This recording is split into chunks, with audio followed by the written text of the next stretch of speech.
조선 최고의 천재, 그 충격적인 민낯. 여러분이 알고 있는 다산 정약용. 목민심서를 쓴 위대한 실학자. 18년 유배를 이겨낸 불굴의 학자. 500권이 넘는 저서를 남긴 조선의 천재. 전부 맞습니다. 그런데 그 유배지에서 그는 지역 유력자의 첩과 불륜 관계였다는 기록이 있습니다. 그리고 그 유배지에서 낳은 아이를 죽을 때까지 호적에 올리지 않았습니다. 오늘은 여러분과 함께 조선 역사상 가장 많이 읽히고 가장 많이 오해받고 있는 인물 정약용에 대한 이야기를 나눠보려 합니다. 우리는 그를 너무 완전한 인간으로 가르쳤습니다. 교과서 속 정약용은 고통을 이겨낸 성인이고 백성을 사랑한 행정가이며 동서양 지식을 통합한 대철학자입니다. 모두 사실입니다. 하지만 그는 동시에 아들에게 집요하게 스펙을 강요한 아버지였고 자기 저서에 다른 학자의 글을 무단 전제한 기록도 있으며 18년 유배 동안 여인과 깊은 관계를 맺었습니다. 오늘 이 시간은 그를 깎아내리기 위한 것이 아닙니다. 오히려 그가 얼마나 복잡하고 얼마나 인간적이며 그래서 얼마나 위대한지를 제대로 보기 위한 시간입니다. 지금부터 교과서 밖의 정약용을 만나보시겠습니다. 그는 어떻게 천재가 되었나, 숨겨진 배경, 천재의 탄생, 그러나 뿌리는 몰락양반. 정약용이 태어난 1762년 조선은 영조가 뒤주의 사도세자를 가두던 바로 그 해였습니다. 그는 경기도 광주현 남양주 마제 마을에서 태어났는데 아버지 정재원은 진주 목사까지 지낸 중견 관료였습니다. 그러나 가문의 배경을 더 따지면 다산의 가계는 남인 계열 당시 정권에서 철저히 밀려난 당파였습니다. 이 사실이 중요합니다. 다산이 아무리 뛰어난 능력을 보여도 노론이 장악한 조정에서 그는 태생적 한계를 안고 태어난 셈이었습니다. 그래서 그의 학문에 대한 열정은 단순한 지적 호기심만이 아니라 어쩌면 그 억눌린 야망의 출구였을지도 모릅니다. 정조와의 운명적 만남, 임금이 반한 소년. 다산의 인생을 결정적으로 바꾼 것은 22세 때 정조와의 만남이었습니다. 과거 시험장에서 정조는 직접 그를 눈여겨봤다고 기록은 전합니다. 그런데 교과서에는 빠진 이야기가 있습니다. 정조는 총명한 젊은 신하를 시험하기 위해 종종 의도적으로 틀린 질문을 던졌다고 합니다. 신하들이 임금의 권위에 눌려 틀린 답을 그대로 동조하는지 아니면 용기 있게 반박하는지를 보기 위해서였죠. 어느 날 정조가 물었습니다. 논어의 이 구절은 이런 뜻이 아니겠느냐? 다른 신하들은 모두 고개를 끄덕였습니다. 그런데 갓스물을 넘긴 정약용은 조용히 입을 열었습니다. 전하, 신은 생각이 다소 다릅니다. 그 구절은... 정조는 잠시 침묵했습니다. 그리고 웃었습니다. 그날 이후 정약용은 임금의 총애를 한몸에 받는 신하가 되었습니다. 수원 화성의 진짜 공로, 다산이 숨긴 것. 수원 화성 건설은 교과서에서도 다산의 업적으로 나옵니다. 거중기를 발명해 공사 기간을 대폭 단축했다는 이야기는 많이 알려져 있죠. 그런데 잘 알려지지 않은 사실이 있습니다.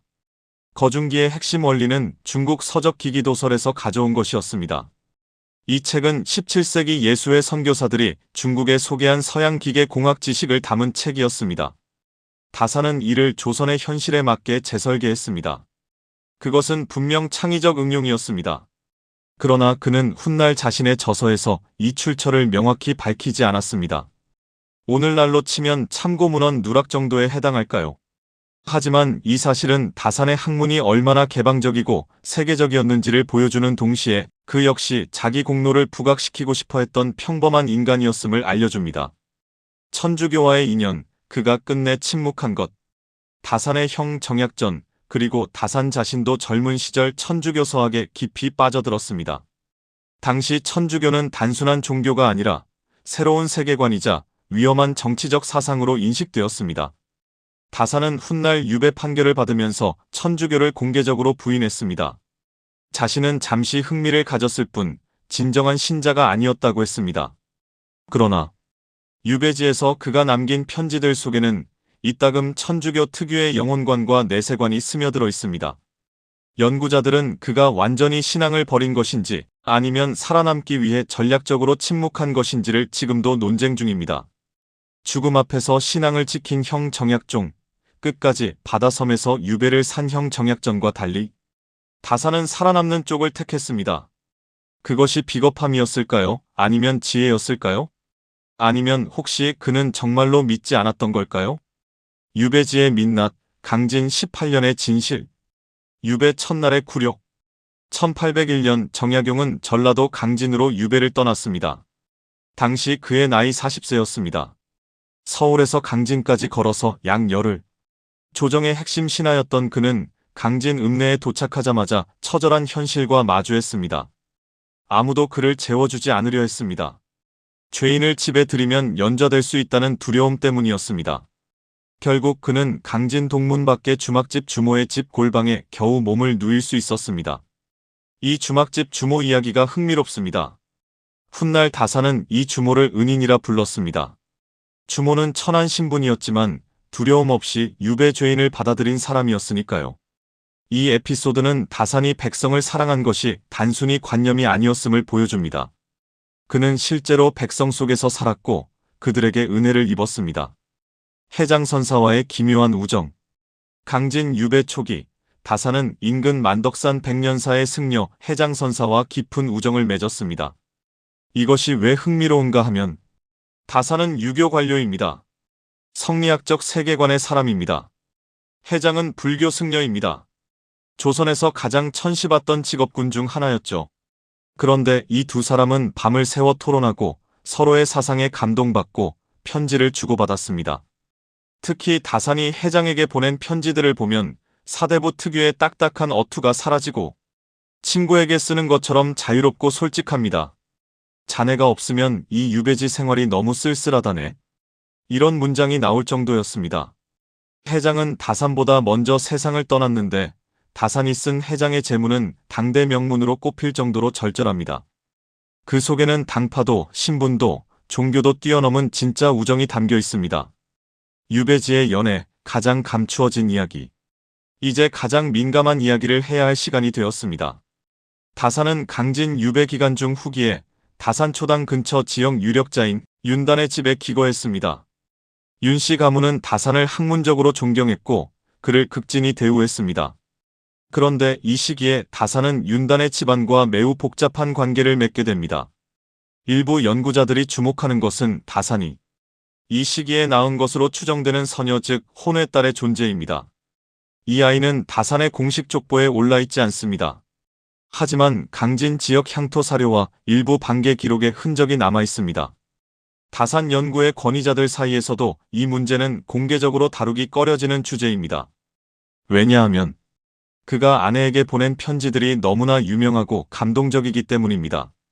유배 중 아내에게 보낸 편지에서 다산은 낡은 치마를 잘라 딸들에게 보내달라 했고 아내를 그리워하는 시를 수십 편 썼습니다. 그 진심이 가짜라는 뜻이 아닙니다.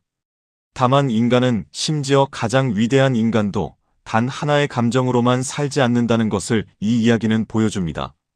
다산초당에 대한 이야기입니다.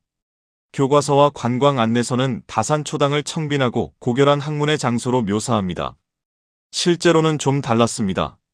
다산은 유배 중반 이후 상당한 지원을 받았습니다. 윤씨 집안이 음식을 제공했고 각지에서 제자들이 찾아왔으며 조정의 남인 계열 지인들이 책과 물자를 보내주었습니다. 다산이 유배 중에 500권 이상의 책을 쓸 수 있었던 것은 고독한 천재의 의지만으로는 설명이 안 됩니다. 그에게는 책을 필사해주는 제자들이 있었고 자료를 수집해주는 네트워크가 있었으며 그것을 뒷받침하는 경제적 지원이 있었습니다. 어쩌면 다산초당은 조선판 연구소였던 셈입니다. 고독한 유배지가 아니라 야심찬 지적 프로젝트의 본부였다고 봐야 할 것입니다. 아들에게 보낸 편지의 두 얼굴. 다산이 두 아들 학연, 학유에게 보낸 편지들은 오늘날에도 자주 인용됩니다. 부지런히 글을 읽고 농사를 배워라. 인간의 근본은 정직함이다. 아름다운 말들입니다. 그런데 그 편지들을 전부 읽어보면 또 다른 얼굴이 보입니다. 다산은 아들들의 공부를 집요하게 점검했습니다. 내가 이달에 읽은 책이 고작 그것뿐이냐? 이 나이에 이것도 못 외우다니 한심하다. 오늘날의 기준으로 보면 꽤 가혹한 학습 압박입니다. 더 흥미로운 것은 다산이 아들들에게 인맥을 쌓는 법까지 지도했다는 점입니다. 암흑의 대감댁에 문안 인사를 드려라. 절대 소홀히 하지 말라. 저 집안과 친하게 지내면 훗날 반드시 도움이 된다. 조선 최고의 실학자가 유배지에서 아들들에게 인맥 관리를 가르치고 있었습니다. 어디서 많이 본 모습 아닌가요? 다산이 설계한 조선의 미래, 그 대담한 구상. 목민심서의 진짜 독자. 목민심서는 지방 수령 목민관이 어떻게 백성을 다스려야 하는지를 쓴 책입니다. 48권 16조 72항목에 달하는 방대한 행정 매뉴얼이죠. 그런데 여기서 질문 하나. 다산은 이 책을 쓸 당시 유배 중이었습니다. 유배 중인 죄인이 관료들의 행동 지침서를 쓰고 있었다는 게 생각해보면 엄청 아이러니하지 않나요? 더 흥미로운 것은 다산이 이 책의 독자를 처음부터 두 층위로 설정했다는 점입니다. 표면적 독자 지방 수령들, 실제 의도한 독자 왕, 그리고 중앙정계로 복귀할 자신. 즉 목민심서는 단순한 행정교과서가 아니라 다산이 자신의 정치적 입장과 역량을 증명하기 위한 프레젠테이션이기도 했습니다. 내가 유배를 와 있어도 나는 여전히 조선에서 가장 쓸모있는 인재입니다. 이 책은 그 무언의 외침이었습니다. 흠음신서 조선판 법의학 매뉴얼. 다산의 저서 중 일반에 덜 알려진 책이 있습니다. 흠음신서입니다. 이 책은 살인사건을 어떻게 수사하고 판결해야 하는지를 다룬 책입니다. 실제 판례들을 분석하고 억울한 죽음이 없도록 수령들이 어떻게 행동해야 하는지를 적었습니다. 놀라운 것은 그 내용의 구체성입니다. 시체를 거만할 때는 반드시 빛이 좋은 낮에 해야 한다. 상처의 색깔이 붉으면 생전에, 검으면 사후에 생긴 것이다. 목을 맨 자국과 목 졸린 자국은 각도가 다르다. 이것은 18세기 조선의 법의학입니다. CSI가 없던 시대에 다산은 이미 증거 기반 수사를 주장하고 있었습니다. 이 책을 쓰게 된 동기도 개인적 경험과 연결됩니다. 다산이 목격하고 관여했던 여러 재판들에서 무고한 백성들이 엉터리 검시와 고문으로 인한 자백으로 처형되는 것을 직접 보았기 때문입니다. 다산이 제안한 조선개혁안 왜 실현되지 못했나? 다산의 개혁 사상은 단순히 이상론이 아니었습니다. 그는 구체적인 실행 방안까지 설계했습니다. 그 핵심을 세 가지만 들자면, 첫째, 토지제도 개혁. 다산은 여전제를 주장했습니다. 마을 공동체가 땅을 함께 경작하고 노동량의 비례의 수확을 나누는 방식입니다. 둘째, 과거제도 개혁. 암기 위주의 과거 시험을 폐지하고 실용 능력을 검증하는 시험으로 바꿔야 한다고 주장했습니다. 셋째, 지방행정자치. 중앙에서 내려보내는 수령 대신 지역 주민들이 직접 지도자를 선출하는 방식을 실험적으로 도입할 것을 제안했습니다. 이 세 가지만 봐도 다산은 200년을 앞서간 사상가였음이 분명합니다. 그렇다면 왜 실현되지 못했을까요? 답은 단순합니다. 기득권의 저항이었습니다. 여전제는 토지를 가진 사대부들의 이익을 직격했습니다. 과거 개혁은 공부만 해온 양반 자제들의 기회를 빼앗는 일이었습니다. 지방자치는 중앙의 통제력 약화를 의미했습니다. 다산이 유배에서 풀려났을 때 그는 이미 70대 노인이었습니다.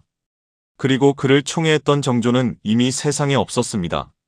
다산의 개혁 사상은 책 속에 잠들었습니다. 다산은 왜 그토록 많이 썼는가? 글쓰기의 심리학. 다산의 저서는 정확히 몇 권인지도 학자마다 다르게 셉니다. 보통 500권 혹은 232책 정도로 봅니다.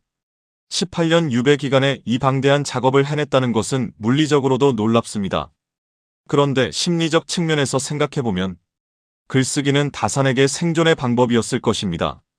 아무것도 통제할 수 없는 상황에서 그나마 통제할 수 있는 것은 붓과 종이뿐이었으니까요. 그리고 글쓰기는 그에게 정치적 복권의 수단이기도 했습니다. 나는 죽지 않았다. 나는 여전히 쓸모있다. 제발 나를 기억해달라. 그 절박함이 역설적으로 인류가 가진 가장 위대한 지적 유산 중 하나를 만들어냈습니다. 귀향에서 돌아온 후 가장 덜 알려진 18년. 복귀, 그러나 침묵. 1818년 다산은 유배에서 풀려났습니다. 57세였습니다. 그는 고향 마제 마을로 돌아갔습니다. 그런데 이상한 일이 일어났습니다. 조선 최고의 지식인이 복귀했는데 조정에서 아무도 그를 부르지 않았습니다. 혹은 그는 스스로 나가지 않으려 했습니다. 이후 18년 다산은 마제에서 은둔했습니다. 강진 유배 18년과 딱 같은 길이입니다. 그 18년 동안 그는 무엇을 했을까요? 놀랍게도 별로 알려진 게 없습니다. 유배지에서는 그토록 많은 기록을 남겼던 그가 귀환 후의 삶에 대해서는 기록이 훨씬 적습니다. 회혼례의 기묘한 감정. 1836년 다산이 세상을 떠나는 그해 부부 결혼 60주년을 기념하는 회혼례가 열렸습니다. 다산이 이 자리에서 쓴 시가 있습니다. 그 시에서 그는 아내에게 이렇게 씁니다. 긴 세월 동안 당신이 있어 내 삶이 버텨졌소. 아름다운 문장입니다. 그러나 이 시를 읽을 때 유배지에서의 그 복잡한 관계를 함께 떠올리면 이 문장이 단순한 사랑 고백인지 아니면 무거운 속죄의 언어인지가 모호해집니다. 아마도 그것은 둘 다였을 것입니다. 그것이 인간의 삶이니까요. 다산의 마지막 날들. 1836년 음력 2월 22일 정약용은 마제 마을에서 생을 마감했습니다. 향년 74세였습니다. 그의 임종을 지켜본 기록들을 모아보면 흥미로운 장면이 있습니다. 임종 직전까지 그는 붓을 놓지 않으려 했다고 합니다. 아직 쓰지 못한 것들이 있다고 했습니다. 죽음도 그의 지적 열망을 완전히 끄지 못했습니다.